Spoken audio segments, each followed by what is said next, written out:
Is Calgary the new Toronto or Vancouver? By the looks of this, it very much could be. So let's break it down. In April, there has been a new record set, $661,900 for a benchmark price of a single family home, which is a new high for Calgary. What the heck is going on? Let's dive into it. Hi, my name is Fyfe, your Calgary Realtor. It is an absolute wild market right now. It is fairly stressful and I feel bad for a lot of buyers coming here. There is a lot of movement in the market. It is very, very busy. So setting up a plan and getting a good understanding of what is happening in the market and setting up a strategy is very, very, very important right now. There are a lot of buyers missing out on a lot of good opportunities. So let's go. All right, so let's start off with this graph right here. Now you can see that the benchmark price for a single family home in Calgary has reached over $660,000, a new record set like I mentioned in the beginning. You can see how inventory and inventory and sales is very, very tight. I would not be shocked to see sales actually outpace inventory, which would continue with that upwards price. You can see that inventory is under 1,500 homes. Now, that's absolutely crazy. So what I've done here is just like the last video, this is total inventory for Calgary, and this is the biggest driver for the upwards prices. You can see that at the end of the month, total residential, there was only 3,000 homes left over at the end of the month. Sounds like a lot, but when you look at 2013 and 14, you can see that there was just over 4,000 homes left over, and that was the last time Calgary had a boom. So there was over 1,000 more options than what there are right now. Calgary is suffering from a net migration problem. There's so many people moving here. Our unemployment rate might rise, our home prices might rise. There is so much craziness going on in the market right now. So let's start this off by looking at the year-to-date stats package for single family homes in all of Calgary. So this is encompassing every single quadrant. You can see that sales were actually up 1,300, new listings were down 1,400, and inventory is also down. Days on market's down and prices up. So this is actually really wild to witness. So if we look at these sales of 1,300 and then you look at February, March, April, May of last year, you can see that there was quite a bit more sales. You can see that in the new listings, there was 2,800, 3,100, and 2,500. Inventory, there's only 1,400 leftover homes. Last year, you can see there was 22, 24, 25. There was so much more options last year. And last year, if you recall some of my market reports, it was actually quite a crazy market. This market though is on steroids compared to what it was last year. You can see that the days on market in February, March, and April were only 18 days, where now it's only 22 days, but we're half of what we were from January, 42 down to 22, meaning that there is some very wild movement. You can see that the benchmark price has hopped up over, what is that, $40,000, almost $40,000 from January. When you look at the May highs of last year, you can see that was 648,000, where now it's 661. The average price point has gone up from $659,000 to $729,000 this year.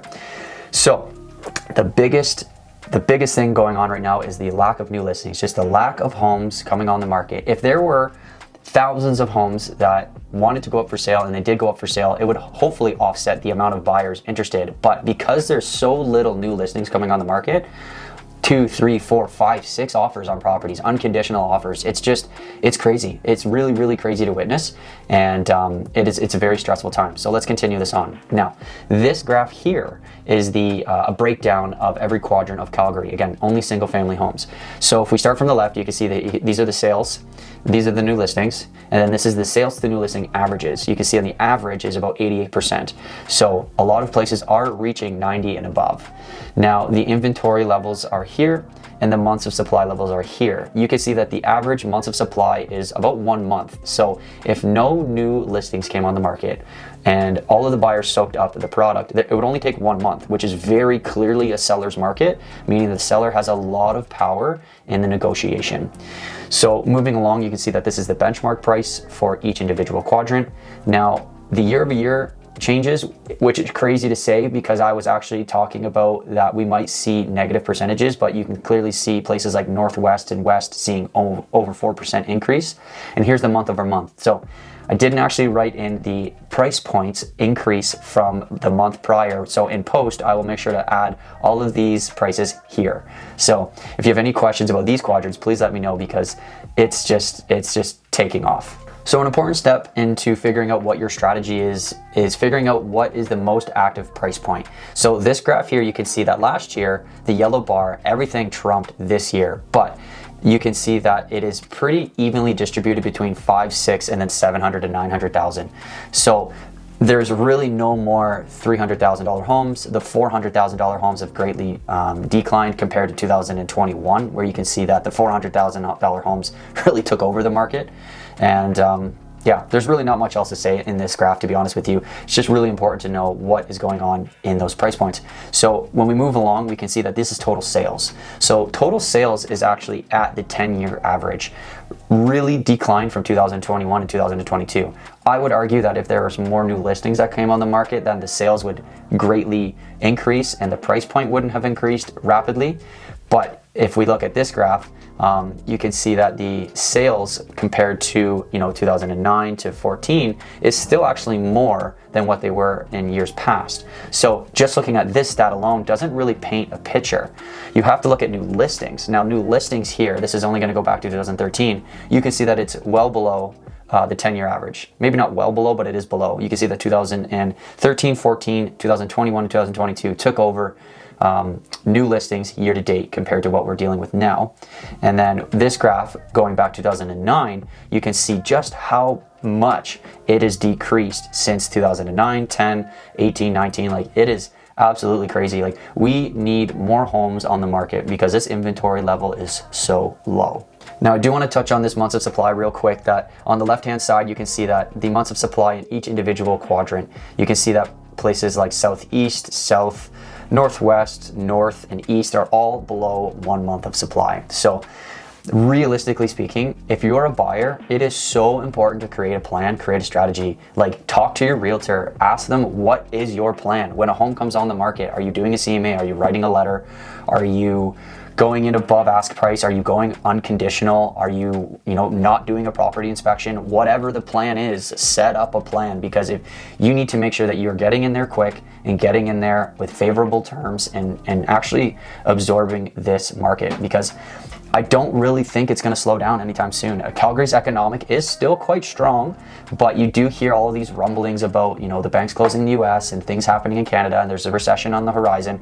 But the sheer amount of people that are moving here and the lack of new listings is really driving that price point up. So if new listings stay low and the buyers just keep coming, like, our prices are gonna just be crazy. We need new product, we need new construction, we need new listings.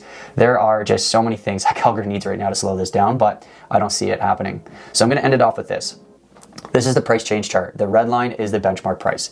You can see 2018, 19, 20, it basically stayed stagnant. It actually fell from 2018 to 20. And then 21, it took off. 22, it had a little bit of a correction near the end of the year. In 2023, we are continuing up on this trend.